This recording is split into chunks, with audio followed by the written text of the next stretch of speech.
Kanchipuram వకుడా silks నాణ్యత మా ప్రాధాన్యత. మదీనాగూడ, మియాపూర్, హైదరాబాద్ లో త్వరలో శుభారంభం.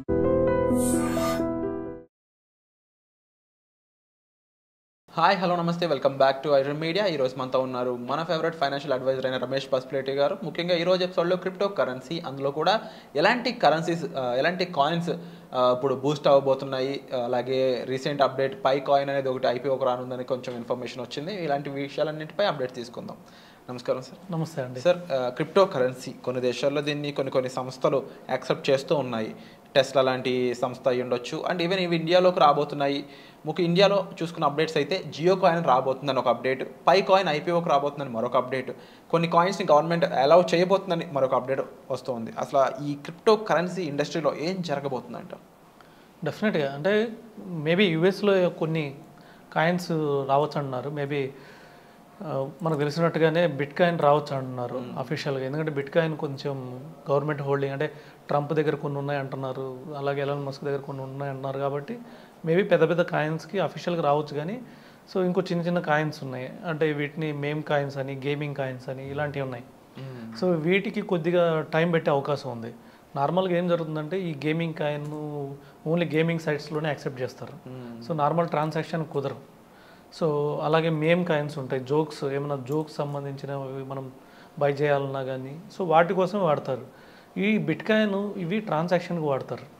బిట్ కాయిన్ కానీ లేకపోతే ఎథీరియం కానీ, సో ఇవన్నీ బ్యాంకింగ్ కూడా వాడతారు. సో అంటే డైరెక్ట్గా బ్యాంకింగ్ లాగే ట్రాన్స్ఫర్ చేసుకోవచ్చు.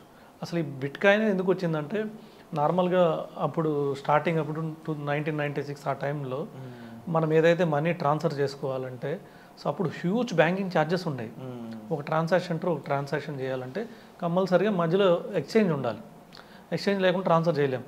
ఎక్స్చేంజ్ సపోజ్ ఇప్పుడు ఎక్స్చేంజ్లు ఏమున్నాయంటే మనకి బ్యాంకింగ్ ఉంది, లేకపోతే యూపీఐ సిస్టమ్ ఉంది, సో ఇలాంటివి ఉంటాయి. వీటికి ఛార్జెస్ ఉంటాయి. ఇంకొకటి ఏంటంటే మనం ఏం ట్రాన్సాక్షన్ చేస్తున్నామో బ్యాంకుకి తెలుసు, అలాగే యూపీఐ వాళ్ళకి తెలుస్తుంది. సో అప్పుడు వాళ్ళు ఏమనుకున్నారంటే ఒక ట్రాన్సాక్షన్ చేసేటప్పుడు ఛార్జెస్ ఏం పడకూడదు, అలాగే ఆ ట్రాన్సాక్షన్ సీక్రెట్గా ఉండాలి. సో ఎవరికి కనిపించకూడదని చెప్పేసి దాన్నే సిస్టమ్ తీసుకొచ్చారు, block chain system. So block chains అంటే సో వాళ్ళు చేసే ట్రాన్సాక్షన్ సీక్రెట్గా ఉండాలి. సీక్రెట్గా ఉండాలంటే ఏం చేశారంటే సో వీళ్ళు డబ్బులు పంపించారు, అవతల వాళ్ళకి చేరాలి. ఇక్కడంటే బ్యాంక్స్ చూసుకుంటాయి, లేదంటే యూపీఐ చూసుకుంటుంది. కానీ అక్కడ సీక్రెట్గా వెళ్ళాలంటే అది వేరే వాళ్ళకి చేరాలంటే కొన్ని బ్లాక్స్ క్రియేట్ చేశారు. వీటిని మెమోరీస్ అనేసి, అంటే ఒక్కొక్క ప్రాబ్లమ్స్ క్రియేట్ చేశారు. కొన్ని ప్రాబ్లమ్స్ సొల్యూషన్ చేసినప్పుడు ఒక బ్లాక్ క్రియేట్ అవుతుంది. సో ఒక లింక్ ఉండాలి మధ్యలో మనీ టు మనీ ట్రాన్స్ఫర్ చేయడానికి. సో ఒక బ్లాక్ క్రియేట్ అయినప్పుడు మళ్ళీ దానికి ఇంకో లింక్ చేయాలి, ఇంకొక బ్లాక్ క్రియేట్ చేయాలి, దానికి ఒక ప్రాబ్లం క్రియేట్ చేశారు. అది చాలా డిఫికల్ట్ ప్రాబ్లం ఉంటుంది. అది కూడా ఏంటంటే ఎక్కువ మంది మైనింగ్ చేసేవాళ్ళు ఉంటే ఎక్కువ డిఫికల్ట్గా పెడతారు ప్రాబ్లం. అదే తక్కువ మంది మైనింగ్ చేసేవాళ్ళు ఉంటే చాలా సింపుల్గా ఉంటుంది. ఇలాగా ఎవరైతే క్లియర్ చేస్తారో ఆ ప్రాబ్లం ఏదైతే ఇచ్చారో ఆ ప్రాబ్లం క్లియర్ చేసిన వాళ్ళకి కొన్ని కాయిన్స్ ఇస్తారు, బిట్ కాయిన్స్ ఇస్తారు. దానికోసమని ఇంతకుముందు ఒక్కొక్కళ్ళకి 30 కాయిన్స్, ఫస్ట్లో 50 కాయిన్స్, 70 కాయిన్స్, తర్వాత తగ్గించుకుని 30, తర్వాత 15, ఇప్పుడు 7.5, ఇప్పుడు ఇంకా తగ్గి 3.75 కాయిన్స్ ఇస్తున్నారు. అంటే ఇప్పుడు ఒక బిట్ కాయిన్కి ఒక బ్లాక్ క్రియేట్ చేస్తే, బ్లాక్ చేంజ్ చేసేవాళ్ళు ఉన్నారు, చాలామంది మైనింగ్లో ఉన్నారు. సో వాళ్ళు ఏంటంటే పెద్ద పెద్ద ఇన్స్ట్రుమెంట్స్ క్రియేట్ చేసుకొని సో వాటి ద్వారా ఏం చేస్తున్నారంటే మైనింగ్ చేస్తున్నారు. వాళ్ళకి అదే ఆదాయం, అంటే వాళ్ళకి అదే బిజినెస్. సో అది పెద్ద పెద్ద సంస్థలు, పెద్ద పెద్ద కంపెనీలు పెట్టుకొని మైనింగ్ చేస్తున్నారు. అలాంటి కంపెనీలు యూఎస్లో ఉన్నాయి. సో మన ఇండియాలో కూడా కొన్ని ఉండొచ్చు తెలియకుండా. మేబీ యూఎస్లో అయితే పెద్ద పెద్ద కంపెనీలు ఉన్నాయి. వీళ్ళ ఈ ప్రాబ్లం క్లియర్ చేస్తే వీళ్ళకి కొన్ని బిట్ కాయిన్స్ వస్తాయి. అలాగా సో బిట్ కాయిన్ బాగా పాపులర్ అయింది. సో ఆల్రెడీ మనీ ట్రాన్స్ఫర్స్ అయినాయి. ఒకనొక టైంలో ఏంటంటే యూఎస్ బ్లాక్ మార్కెట్ ఏదైతే ఉందో, అంటే మాఫియాకి వీళ్ళకి యూజ్ చేశారని, ఎందుకంటే ట్రాన్సాక్షన్ తెలియదు కాబట్టి సో వీటికి యూజ్ చేశారని చెప్పేసి టాక్స్ వచ్చినాయి. సో ఇవి బిట్ కాయిన్ బాగా జరగడం చూసి నెక్స్ట్ ఎథీరియం కాయిన్ వచ్చింది. దాని తర్వాత దానికి సంబంధించిన ఇప్పుడు 4000 కాయిన్స్ మార్కెట్లోకి వచ్చేసినాయి. సో ఇవి కాకుండా మళ్ళీ జోక్స్ కాయిన్స్, మేమ్ కాయిన్స్ అని, గేమింగ్ ఆడుకోవడం గేమింగ్ కాయిన్స్ అని ఇలాంటివన్నీ ప్రవేశపెట్టి వాటికి కూడా చిన్న చిన్న బ్లాక్స్ క్రియేట్ చేశారు. సరే ఇదంతా బాగానే ఉంది. సో దీని తర్వాత ఏం చేశారంటే స్టాన్ఫోర్డ్ స్టూడెంట్స్ ఉన్నారు. స్టాన్ఫోర్డ్ అంటే వరల్డ్లోనే top education academy, US Stanford academy. So Oxford కన్నా స్టాన్ఫోర్డ్ ఇలాంటి పెద్ద పెద్ద అకాడమీస్ ఉన్నాయి. అంటే మనకి ఇండియాలో ఐఎస్బి, ఐఏఎం ఇలాంటి ఎలా ఉంటాయో అక్కడ నెంబర్ 1 స్టాన్ఫోర్డ్ ఉంది. స్టాన్ఫోర్డ్ స్టూడెంట్స్ ఎవరైతే ఉన్నారో, పిహెచ్డి స్టూడెంట్స్ వాళ్ళు కూడా, డాక్టరేట్ స్టూడెంట్స్ ఎవరైతే ఉన్నారో వాళ్ళు ఒకటి కనిపెట్టారు. దాని పేరు పైకాయిన్. పైకాయిన్ ఏంటంటే వరల్డ్ లార్జెస్ట్ నెట్వర్క్ ఇది. ఓకే. వాళ్ళు ఏం చేశారంటే ఒక యూనిక్యూ, అంటే అందరూ ఎవరైతే ఒకే ఆలోచనలో ఉంటారో సో వాళ్ళందరూ కేవైసీలు తీసుకొని ఒక కాయిన్ ప్రవేశపెట్టారు. దీన్ని యూనిక్యూ కాయిన్ అన్నారు. ఇది యూనిక్యూ సిస్టమ్ ద్వారా పనిచేసింది. దీని పేరు వచ్చేసి పైకాయిన్. సో దీనివల్ల ఏమవుతారంటే మైనింగ్ చేస్తుంది ఎవరంటే ఒకే మైండెడ్ కలిగిన వాళ్ళు మైనింగ్ చేస్తున్నారు. సో వాళ్ళందరూ ఏం చేస్తారంటే డైలీ ఆన్ చేస్తారు, ఒకసారి 24 అవర్స్కి ఒకసారి ఆన్ చేస్తారు. ఆన్ అయినప్పుడు ఒక యాడ్ వస్తుంది, యాడ్ చూస్తారు. సో యాడ్ చూసినప్పుడు కొద్దిగా ఇన్కమ్ క్రియేట్ అవుతుంది. సో అట్లాగా ఇప్పుడు ఏంటంటే వాళ్ళు పెద్ద నెట్వర్క్ అయిపోయారు. 40 మిలియన్ కేవైసీలు అయినాయి.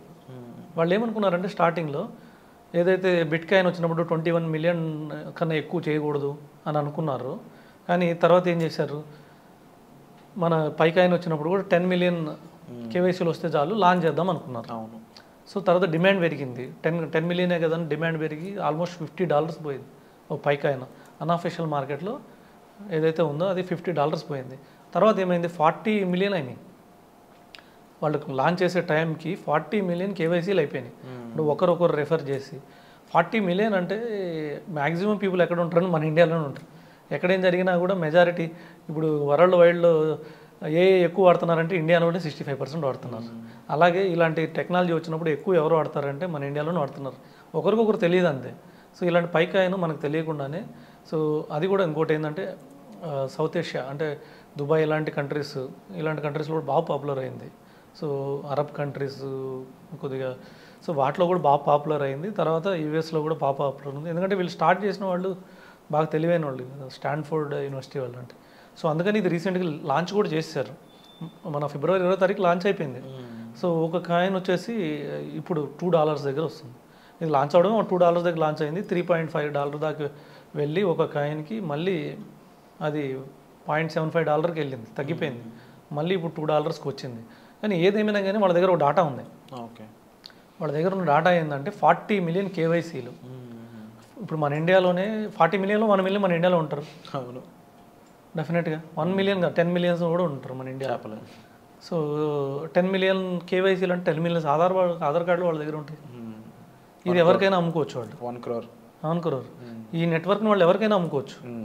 సో ఈ విధంగా ఇది పెద్ద మార్కెట్ వాళ్ళకి. అందుకనే పైకాయిన్ బాగా పాపులర్ అయింది. ఇంకా ఫ్రీ మైనింగ్ ఉంది, March 31 వరకు ఫ్రీ మైనింగ్. ఎవరైనా రెఫర్ చేస్తే ఒక కాయిన్ ఫ్రీగా ఇస్తున్నారు. తర్వాత నుంచి ఓన్లీ కొనుక్కోవడమే. ఓకే. అది పైకాయిన్ గురించి. అంటే మార్చి తర్వాత అవి అమ్ముకోవచ్చు కూడా. మార్చి తర్వాత అమ్ముకోవచ్చు, ఇప్పుడు అమ్ముకోవచ్చు. ఇప్పుడు కూడా కొన్ని ఎక్స్చేంజ్లో ఆల్రెడీ లిస్ట్ అయింది, అమ్ముకోవచ్చు. $2 వచ్చింది ఒక్కొక్క కాయిన్కి. ఓకే. $2 అంటే 160 రూపీస్ ఇండియన్ మనీ. 160+. సో ఎవరైతే పైకాయిన్ ఆల్రెడీ మైన్ చేస్తున్నారో వాళ్ళు కొంచెం బెనిఫిషరీకి దగ్గరలో ఉన్నారని చెప్పొచ్చు. అండ్ ఇదండి లేటెస్ట్గా మనకి ఓవరాల్గా బిట్ కాయిన్, పైకాయిన్ అండ్ కాయిన్ సంబంధించిన ఇన్ఫర్మేషన్ అనేది. దీనిపై మీకు మరింత అవగాహన ఇన్ఫర్మేషన్ కావాలనుకున్నట్లయితే మీరు డైరెక్ట్గా సార్ని సంప్రదించవచ్చు. అండ్ అలాగే వీటిపై మరింత ఎపిసోడ్స్ కావాలనుకున్నట్లయితే తప్పకుండా మోర్ ఎపిసోడ్స్ అని చెప్పేసి కామెంట్ కూడా చేయండి. దాని పట్ల మాకు తెలుస్తుంది ఇంకా వీటిపై మరిన్ని ఎపిసోడ్స్ చూడడానికి ఎక్కువ మంది ఇంట్రెస్టెడ్గా ఉన్నారని చెప్పేసి. సో వచ్చే ఎపిసోడ్లో మళ్ళీ కలుద్దాం. Thank you so much for the information sir. Thank you.